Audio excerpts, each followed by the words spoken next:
কারণে তাদের উপর আমি ধ্বংস চাপাইয়া দিলাম। তারা আমার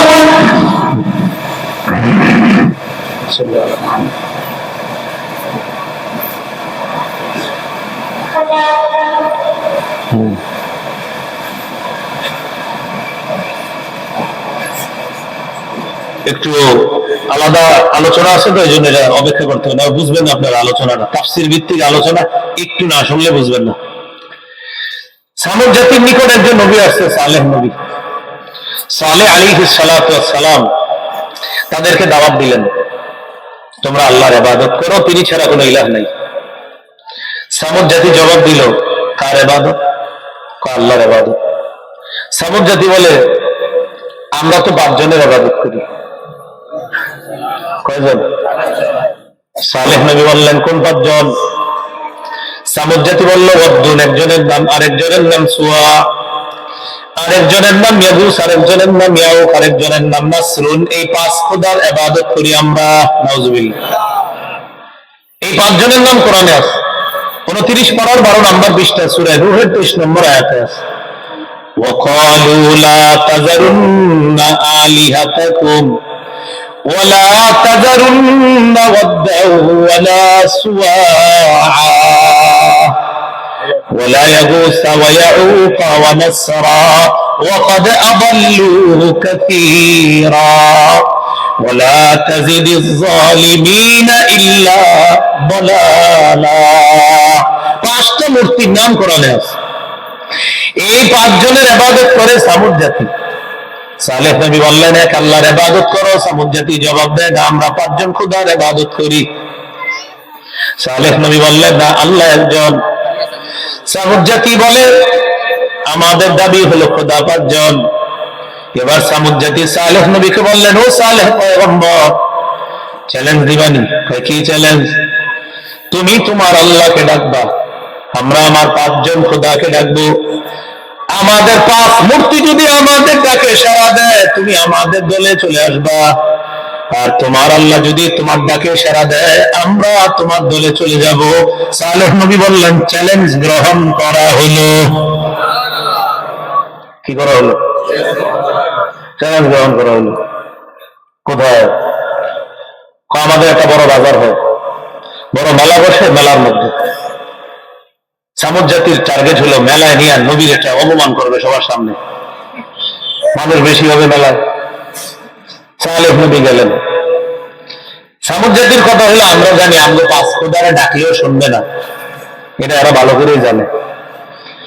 আবার তাদের নিয়ত হলো, আমাদের তো না শুনো, কিন্তু আমরা সালেহকে এমন এক কথা বলবো, যেই কথায় সবার সামনে অপমান করে দিব।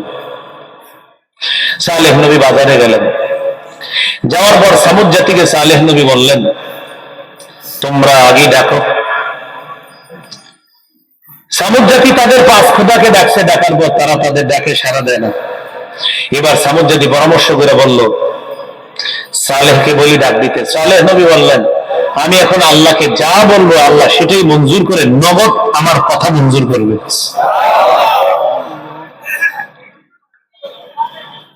সামুদ জাতি একটা বুদ্ধি আসলো, যেহেতু তোমার আল্লাহ তোমার কথা মঞ্জুর করবে, তাহলে চাহিদাটা আমগো, আমাদের চাহিদা তুমি পেশ করবা, আল্লাহ মঞ্জুর করবে, তাহলে আমরা বিশ্বাস করবো আল্লাহ আছে। চাহিদা কারা পেশ করবে? আমরা। সামুদ জাতি একটা পরামর্শ করলো, আপসের মধ্যে পরামর্শ করলো, সালেহ নবীর এমন একটা কথা বলবো যে কথা বলার পরে সে নিজেই বুঝবে যে এটা সম্ভব না, এরকম অসম্ভব একটা কথা বলবো। অসম্ভবকে সম্ভব করেন কে? সামুদ জাতি বলল, সালেহ তুমি আল্লাহকে বলো, আইয়ুরিয়ানা নাকাতান মিন হাদিহি সখরা, আল্লাহ যেন আমাদেরকে এই পাহাড়ের ভিতর থেকে একটা জ্যান্ত মহিলা উটনি বের করে দেখায়। কিসের পাহাড়? পাথরের। বলেন কিসের পাহাড়? পাথরের পাহাড়ের ভিতর থেকে একটা জ্যান্ত গর্ভবতী মহিলা উটনি বের করে আনতে হবে আল্লাহ। সালেহ নবী বললেন, ঠিক আছে বলি। আল্লাহ ধরো ধরো ধরো ধরো। সামুদ জাতি বলতেছে, না, পাহাড়ের ভিতর যদি থেকে থাকে, চিন্তা করে তুমি এক কাজ করো, এই পাথরের পাহাড়ের মধ্য থেকে আলাদা একটা পাথর, মানে এই পাথরটা দেখাই দিছে আপনার, এই যে আলাদা পাথরটা পাহাড়ের ভিতর থেকে না, বরং আলাদা যে পাথর, যেটা আমাদের চোখে মনে হচ্ছে পুরাটাই পাথর, এই পাথরের পেট থেকে বের করতে বলো। মানে এরা দেখে নিছে যে না, এটার সামনে পিছনে সব পাথর আর পাথর, এটার ভিতরে কিচ্ছু নেই, এটা থেকে বের করতে বলো। সালেহ নবী বললেন ঠিক আছে। আল্লাহর কাছে দোয়া করলেন, আল্লাহুম্মা আরিনা নাকাতান মিন হাদিহিস সাখরাতিল মুনফারিদা, আল্লাহ আপনি আমাদেরকে এই আলাদা যে পাথর, এই পাথরের পেট থেকে একটা জ্যান্ত মহিলা উটনি বের করে দেখায় দেন। সামুদ জাতি পাথরের দিকে তাকায়, তাকানোর পর দেখে তাতামাখাদু কামা তাতামাখাদুল হামিলা, গর্ভবতী নারীর যেমন সন্তান প্রসব হয়, ওই পাথরের পেট ফাঁকা হয়ে একটা জ্যান্ত মহিলা উটনি হাঁটতে হাঁটতে সামুদ জাতির নিকট উপস্থিত হয়ে যায়। ঈমান আনো, কথা তো পূর্ণ হয়ে গেছে, শর্ত পুরা করো। কি তোমরা বলছো ঈমান আনো? আমি আমার শর্ত পুরা করছি, ঈমান আনো। আর একটু দেখতে হবে, কি দেখবা? আমরা দুধ খাবো, কিসের? এই উটনির। এখনো তো বাচ্চা হয় না, না হোক, গর্ভবতী তো, আমরা দুধ পান করবো। আল্লাহরে বলো, আল্লাহরে বলছে আল্লাহ দুধ খেতে চায়। তাফসীরের কিতাবে আসছে সালেহ নবীকে আল্লাহ বললেন ওদের এলাকার যত পাত্র, বাসন দূষণ, বালতি, ড্রাম যা আছে সব নিয়ে আসতে বলেন, জনমের দুধ খাওয়ানো। বালতি, পাত্র, ভান্ড যা আছে নিয়ে আস, দুধ দহন করো। কতক্ষণ? যতক্ষণ মন চায় দহন করো। দহন করে, দুধ দহন করে তাদের পাত্র পূর্ণ হয়, ওলানের দুধ শেষ হয় না। সালেহ নবী বললেন ঈমান আনো। আর একটু দেখতে হবে। আল্লাহ জানায় দিলেন ঈমান আনবে না ওরা। এবার আপনি ওদেরকে একটা নিয়ম নীতি বলে দেন। নিয়ম নাম্বার 1, হাযিহি নাকাতুল্লাহা শিরবুন ওয়ালাকুম শিরবু ইয়াউমিন মা'লুম। আপনি তাদেরকে জানায় দেন এটা আল্লাহর একটা নিদর্শন, এটা একদিন পানি পান করবে, তাদের পশুগুলো একদিন পানি পান করবে। যেদিন এই উটনি পানি পান করবে সেদিন তাদের পশুগুলা পানি পান করবে না। যেদিন তাদের পশুগুলো পানি পান করবে সেদিন এই উটনি পানি পান করবে না।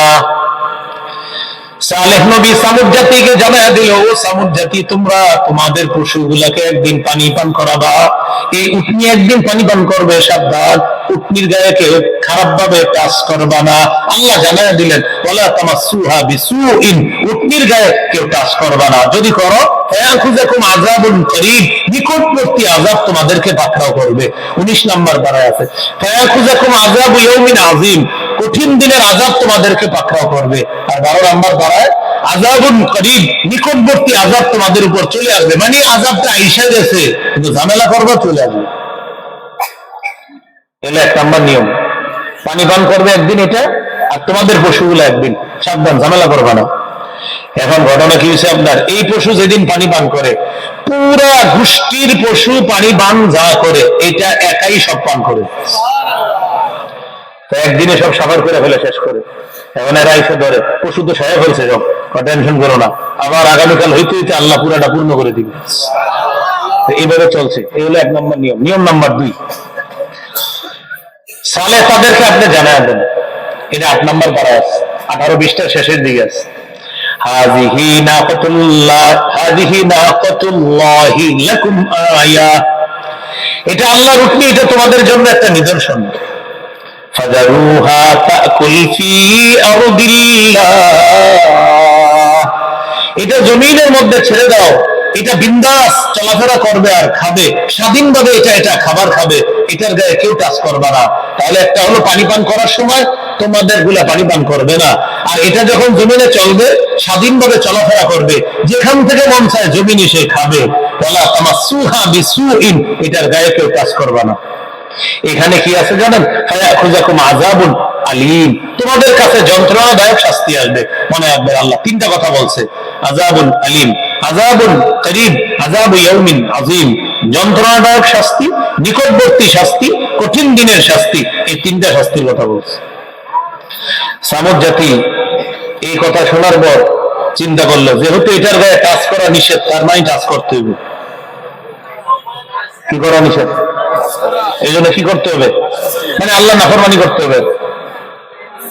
এরা প্ল্যান করলো টাচ করবে, এটা ঈমান আনে না। এবার আল্লাহ সামুদ জাতিকে জানায় দিলেন সালেহ নবীর মাধ্যমে, এদেরকে আপনি সর্বশেষ বলে দেন, এরা খারাপ কিছু চিন্তা ভাবনা করছে। ওদেরকে বলেন ওরা 3 দিন থাকবে দুনিয়াতে। কয়দিন?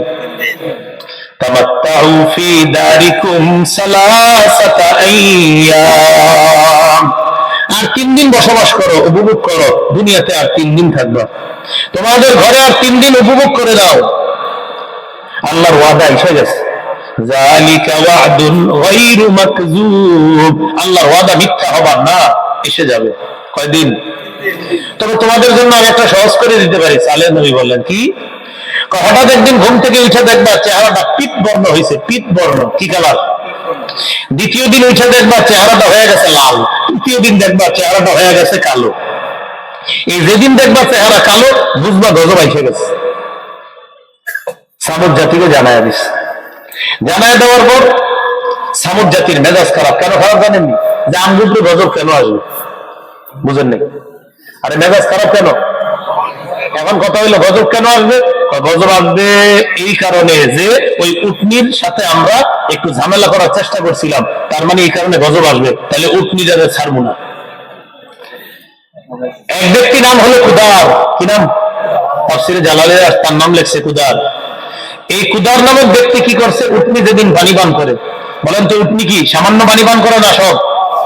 এই উটনির পানি পান করাটা আবার সবাই দেখতে আসে, এরকম চারোদিক থেকে দাঁড়ায় থাকে। এই যে আপনারা অনেকে দাঁড়ায় আছেন চারোদিকে, এরকম দাঁড়ায় দাঁড়া মানুষ দেখে, তো উটনিটারে দেখতে আসে। এরকম অসংখ্য মানুষ দাঁড়ায় দিচ্ছে। কুদার নামক এক ব্যক্তি আসছে, আসার পর উটনির হাত পা গুলা শরীর থেকে আলাদা করে দিছে। তার পিছন থেকে আরেক ব্যক্তি তরবারি দিয়া তার শরীরে আঘাত করে উটনিটা হত্যা করছে। সালেহ নবী দৌড়ে আসছে। এটা এক বর্ণনা। আরেক বর্ণনা হলো তারা প্রথম দিন ঘুম থেকে যখন উঠছে, উঠার পর যখন দেখছে আপনার চেহারা পিঠ বর্ণ, মেজাজ খারাপ, রাগে গিয়ে উটনিটা হত্যা করছে। হত্যা করার পর সালেহ নবী দৌড়ে আসছে। আসার পর বললেন, এটা মারছো কেন? ওইটার কারণে গজব আসতেছে। ওইটার কারণে গজব না, তোমাদের নাফরমানির কারণে গজব। সালেহ নবী বললেন, কে মারছে? কেউ স্বীকার করে না।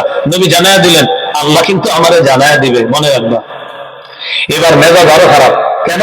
আল্লাহ কেন জানাবে তারে, ভালো করে বুঝেন। 19 পারা 20 নম্বর পৃষ্ঠায় আল্লাহ আলোচনা করছে। এলাকায় 9 জনের একটা ডাকাত দল আছে। কয়জনের? وكان في المدينة 9 رهط يفسدون في الأرض ولا يصلحون। এলাকায় 9 জনের একটা ডাকাত দল আছে, যে ডাকাত দল দুনিয়াতে সংশোধন করে না, তারা শুধু ফাসাদ সৃষ্টি করে। এই 9 জনের ডাকাত দল একটা শপথ করলো। শপথটা হলো এমন, ক্বালু তাকাসামু বিল্লাহ।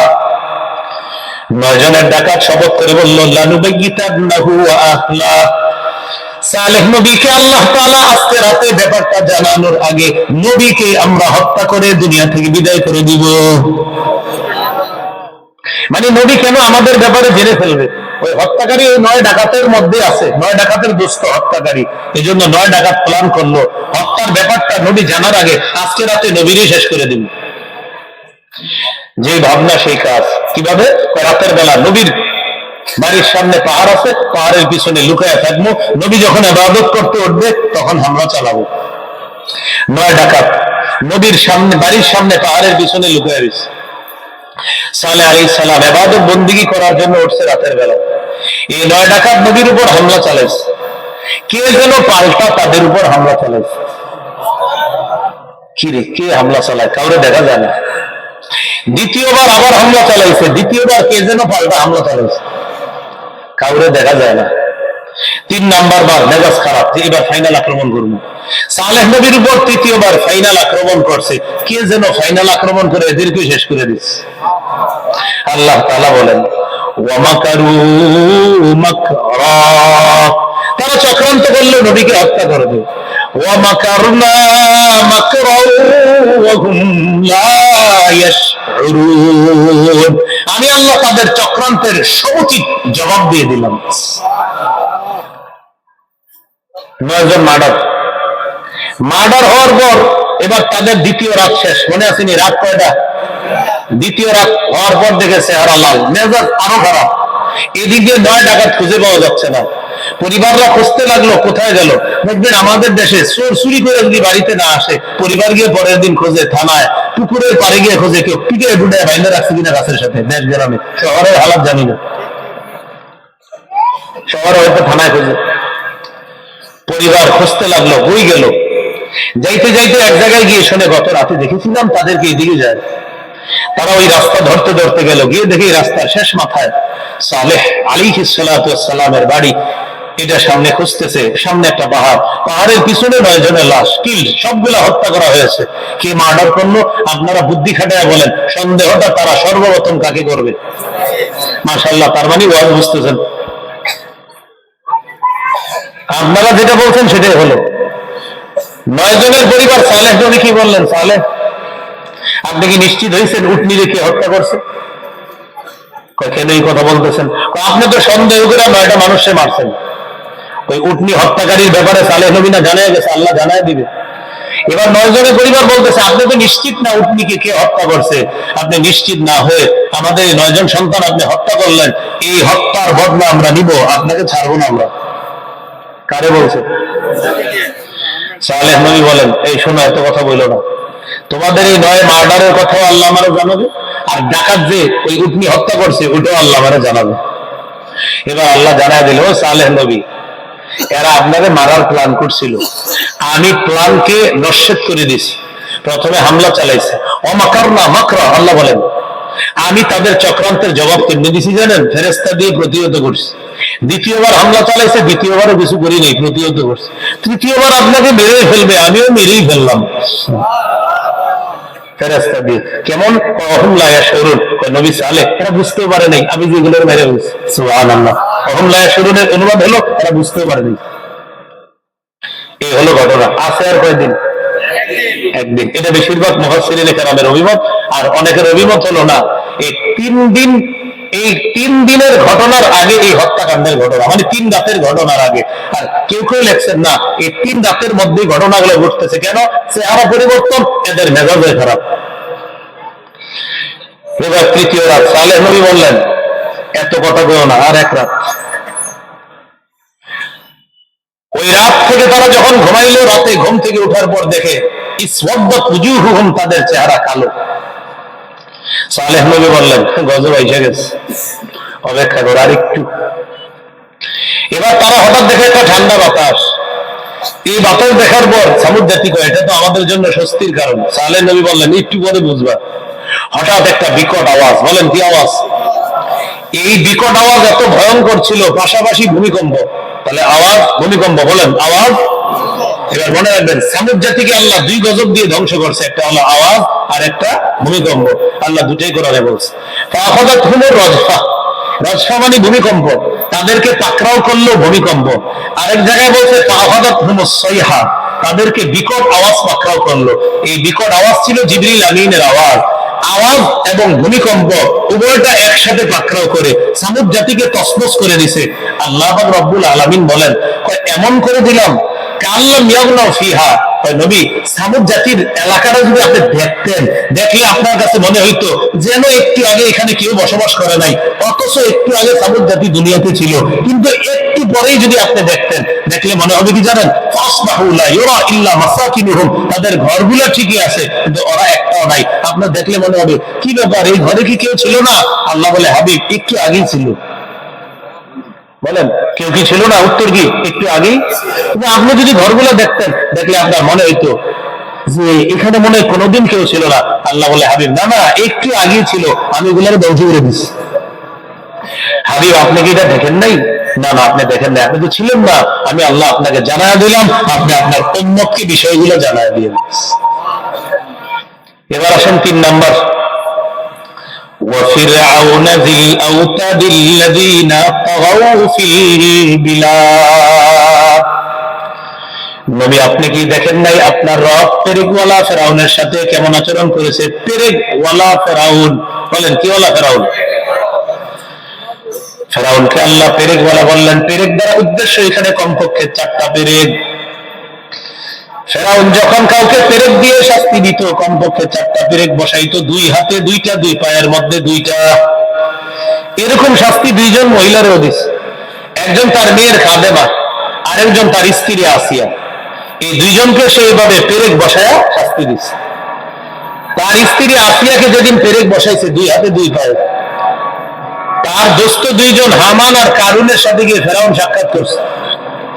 সাক্ষাৎ করার পর হামান আর কারুনকে বলতেছে, আসিয়া রে কি করা যায়, আসিয়া তো আমার রব মানে না। হামান আর কারুন পরামর্শ দিছে, এক কাজ করেন, শরীরের চামড়াগুলো উঠে দেন। ফেরাউন আসিয়ার শরীরে চামড়া উঠে গেছে। চামড়া উঠানোর পর আসিয়ারে জিজ্ঞাসা করছে, আসিয়া আমারে রব মান। আসিয়া জবাব দিল, যাকে রব মানার কারণে আমার এই অবস্থা তিনি আমার রব। এবার একটু বুঝে নেই জায়গাটা। ফেরাউন ভিতরে গেছে, হামান আর কারুনের সাথে গিয়ে সাক্ষাৎ। তাফসীরের কিতাবে আসছে, হামান আর কারুন দিকে কি বলে জানেন? হামান, কারুন, আমার কি মনে হয় জানো, আসিয়ার রব সঠিক। আসিয়ার রব কেন? চামড়া উঠানোর পরেও বলতেছে সে রব, তার মানে তার রবই সঠিক। যে চামড়া উঠানোর পরেও যে তার রব ভুলে না, সেটাই তো সঠিক রব। আমারও এটাই মনে হচ্ছে। হামান আর কারুন কয়, আপনি রব হয়ে যদি এই কথা বলেন, আমরা কোথায় যাব? আউযুবিল্লাহ বলেন। তাফসীরের কিতাবে আসছে, ফেরাউন আরো কয়েকবার আল্লাহ যে রব সঠিক এটা আরো কয়েকবার তার বুঝে আসছে। মুসা নবী যখন মাদিয়ান থেকে আসলেন 10 বছর পরে, মিশরে আসার পর ফেরাউনের সাথে সাক্ষাৎ। ভালো